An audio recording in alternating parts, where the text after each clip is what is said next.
जब जान गए हैं कि बचना मुश्किल है तो ऐसे ही जान दे दे बिना लड़े।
दिल मेरा टूटता ही जाए, गम तेरा सहता ही जाए।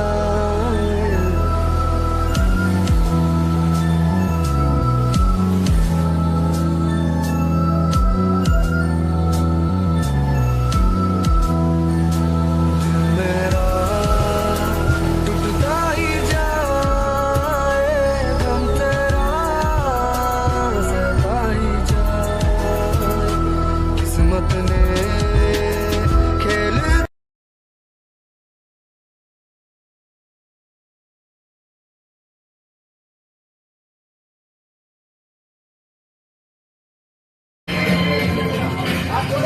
तुम और मैं अगर हम हो जाए तो ही बस हम जीतेंगे, और ना जीते भी तो अंदर अंदर बस हम जीतेंगे।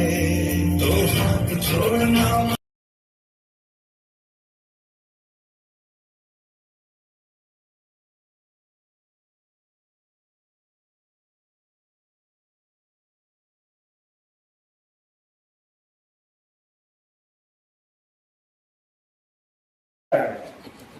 કે ઘરવાળી માથાકૂટ કરે તે જાય. આ તો 2100 કિલોમીટર જાવું અને ઈ સાથે બધાને રહેવું, ફેમિલીથી પાછું દૂર રહેવું અને લોકો માટે કામ કરવું. આ ગર્વની વાત છે. હવે આપણે કોઈ પણ કાર્યક્રમની શરૂઆત શેનાથી હોય? દીપ પ્રાગટ્યથી હું કામ ક્લાસ નથી લેતો પણ મને મજા આવે છે. માસ્તરને માયક નો દેખાય પછી એવું કઈ કહેવાય નહીં. માયક કોઈ દીપ પ્રગટાવાથી અંધકારમાં ઉજાસ આવે. હકીકતમાં 65 રજવાડા મારે એકત્રિત કરી અને જે નથી થયું એ ભારતને મારે અખંડ બનાવવું છે. નકશો હવે તમે જોઈએ છે એનો જો શ્રેય જતો હોય ને તો આપણા ભારત રત્ન સરદાર વલ્લભભાઈ પટેલને શિરે જાય છે. એમ કે આપણા ભાઈને પણ જોઈએ કે ભાઈ આપણે ગુફો જમીન દેવાની થતી હોય ને તો આપણે માથાકૂટ થતી હોય છે. જ્યારે પોતાને કુનેહથી આ અખંડ ભારતનું નિર્માણ કર્યું એવા જ આપણા સુરતના દાનવીરને એને વિચાર આવ્યો કે આ સમાજને એટલું બધું આપ્યું, 565 રજવાડા એકત્રિત કરી આ ભારતનું નવું નિર્માણ કર્યું, અખંડ ભારત બનાવ્યું છે, તો આપણે એને શું આપ્યું? આદરણીય શ્રી ગોપાલભાઈ વસ્ત્રાને વિચાર આવે છે કે આવો આ અખંડ ભારતના નિર્માતા સરદાર વલ્લભભાઈ પટેલના જે સ્વપ્ન હતું એવું અખંડ ભારતના નિર્માણ માટે ઘર ઘર સુધી આ સરદાર સાહેબની વાત, સરદાર સાહેબની અખંડતા અને સરદાર સાહેબ જે દેશભક્તિ હતી આપણે ઘરે ઘરે પહોંચાડીએ અને ફરીવાર આપણા વિચારોનું વાવેતર કરીએ. જ્યાં વાવેતરનો શબ્દ આવે છે તો આ ગ્રીન આર્મી ચેરિટેબલ ટ્રસ્ટ કેમ બાકી રહે? કારણ કે એ તો વૃક્ષનું વાવેતર કરે છે. ગોપાલભાઈને અખંડ ભારતના ઘડવૈયા સરદાર વલ્લભભાઈ પટેલના સન્માન માટે થઈને સરદાર સન્માન યાત્રા એવું એક બિરુદ ઝડપે છે. બારડોલી સરદાર સાહેબની કર્મભૂમિ અને સોમનાથ વેરાવળ ભગવાન આશુતોષ મહાદેવ નો પ્રથમ જ્યોતિર્લિંગ કહી શકાય તેવા સોમનાથ મહાદેવ જેવું સરદાર સાહેબની ધર્મભૂમિ આપણે કહીશું ત્યાં પૂર્ણાહુતિ થઈ. અને આ સંકલ્પની સાથે સાથે જેમ આપણે ત્રિલોક આવે છે, જેમ ત્રિદેવ આવે છે, એમ વૃક્ષમાં પણ 3 વૃક્ષ આવે છે જે પૂજનીય છે, વંદનીય છે અને મનુષ્ય જાતિ અને સમગ્ર જીવ સૃષ્ટિને ખરેખર વધારેમાં વધારે કોઈ ઉપયોગી વૃક્ષ હોય ને તો આ 3 વૃક્ષો છે. એ વૃક્ષો છે પીપળો, વડલો અને ઉમરો. ખરેખર 24 કલાક ઓક્સિજન આપતા હોય તો આ વૃક્ષો છે. કંઈક ને કંઈક ઉપયોગી થતા હોય, પક્ષીઓને ઉપયોગી થતા હોય, આ સમાજને ઉપયોગી થતા તેવા વૃક્ષોનું મંદિર આ ગ્રીન આર્મી ચેરિટેબલ ટ્રસ્ટે બિરુદ ઝડપ્યું. આદરણીય ગોપાલભાઈ સમાણીને પણ વંદન કરવા પડે કે આ એક નવો વિચાર છે એ સાચો અને ગ્રીન આર્મી ચેરિટેબલના યોદ્ધાઓ જેને સૈનિક કહી શકાય, જેને વીરલાઓ કહી શકાય, જેને હીરલાઓ કહી શકાય, એમણે પરિપૂર્ણ કર્યો છે. સાહેબ 15 દિવસની યાત્રા છે. સરદાર સન્માન યાત્રા પહોંચવાની હોય પહેલા આ વૃક્ષનો જે કઈ ખાડો કે રોપાણ કરી અને તૈયાર રાખવું અને વૃક્ષનો આગળ જેમ સન્માન યાત્રા નીકળતી જાય તેની પહેલા આ કાર્ય છે એ પૂર્ણ કરવું.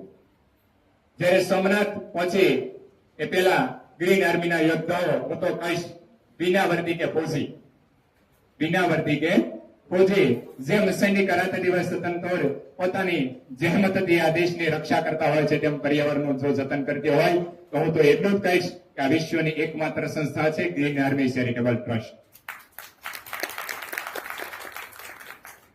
કારણ કે આ યોદ્ધાઓ પોતાના સ્વ ખર્ચે તન મન અને ધનથી આ સુંદર મજાનું કાર્ય કરી રહી છે અને 365 દિવસ 1 વર્ષનો પૂર્ણ આંકડો થાય. 365 દિવસે 1 વર્ષ પૂર્ણ થતું હોય ત્યારે ગ્રીન આર્મી ચેરિટેબલ ટ્રસ્ટના યોદ્ધાઓએ 365 ગામની અંદર 1095 ત્રિદેવના વૃક્ષારોપણનું સ્થાપન કર્યું છે. બ્રહ્મા, વિષ્ણુ અને મહેશ આ એક એવી અદ્ભુત વાત છે સાહેબ કે યોદ્ધાઓ છે એનું મૃત્યુ છે મૃત્યુ નથી થવાનું. કારણ એના મૃત્યુ પછી પણ જો જીવિત રહે છે ને તો આ ત્રિદેવ મંદિર છે ગામે ગામ લોકો નોંધ લે છે. ગામે જ્યાં મંદિર જતા હોય છે, કઈ ચોકમાં જોતા હોય છે ત્યારે આ ત્રિદેવનો જે વૃક્ષ છે એના દર્શન કરશે. એના દર્શન કરીને એટલું તો જરૂર કહે છે કે આ ગ્રીન આર્મી ચેરિટેબલના યોદ્ધાઓ આવ્યા હતા, અમારા ગામમાં વૃક્ષારોપણ કર્યું છે. વિશેષ વાત નહીં કરતા આપણી વચ્ચે આપણા મહેમાન, હું તો આપનો છું, ગ્રીન આર્મી ચેરિટેબલનો સદભજ છું, એટલે આપણે મહેમાનને સાંભળવા પડે ને ખરેખર મહેમાન છે એ આપણે વંદનીય છે, એનો સમય ખૂબ કિંમતી છે અને આપણે ટાઈમ આપ્યો છે. એટલા માટે મેહુલ સરને આપણે વિનંતી કરીશું. આવો મેહુલ સર. હવે આમાં વૃક્ષ ઉતારવાના આ નાનું કામ હતું નહીં, આપણા માટે તો નાનું હતું જ નહીં, કેમ કે આપણે પહેલી વાર એટલું મોટું યાત્રા કરીને એટલા બધા વૃક્ષો એક સાથે લગાવવાનો સંકલ્પ લીધો. તો આવી યાત્રા આપણે સંપન્ન કરી. એની અંદર મનસુખભાઈ કાસોદરિયાનો પણ ખૂબ મોટો સિંહ ફાળો રહ્યો કે એમને અહીંયા રહી અને તમામ સંકલન જે ગોપાલભાઈ સાથે કરવું પડે, એમના છોકરા સાથે કરવું પડે, એમની સંસ્થા સાથે કરવું પડે, એ બધું જ કરી અને આપણે આ યાત્રાને સંપન્ન કરાવી. જે પણ સુવિધા ઘટતી હતી એને જે કરવું પડે એ બધું મનસુખભાઈએ કર્યું કે સામાન મોકલવાનું, નાસ્તો મોકલવાનો, કપડાં, નાઇટ ડ્રેસ. તમને ખબર નહીં હોય તો કહી દો તમારી જાણ ખાતર. અમે એના માટે છે ને ઓલો કોલગેટ ને ટૂથબ્રશ પણ લીધેલા હતા. આ નાની વાત હતી પણ તમને ખાલી યાદ અપાવું કે તમને ખ્યાલ રહે કે કેટલું બધું કરવું પડતું હોય. સાનું સામાન બધો આપ્યો હતો, સા, કેટલી, ગવણી અને પ્રાઇમસ, ગેસ બધું. પણ આ જે લોકો યાત્રામાં ગયા ને એને ચા નથી પીધી. એટલી બધી મહેનત કરી છે કે ચા પીવાનો આપણી પાસે ટાઈમ નથી, આપણે કામ કરો. આવી યાત્રા છે ને આપણે સંપન્ન કરી છે.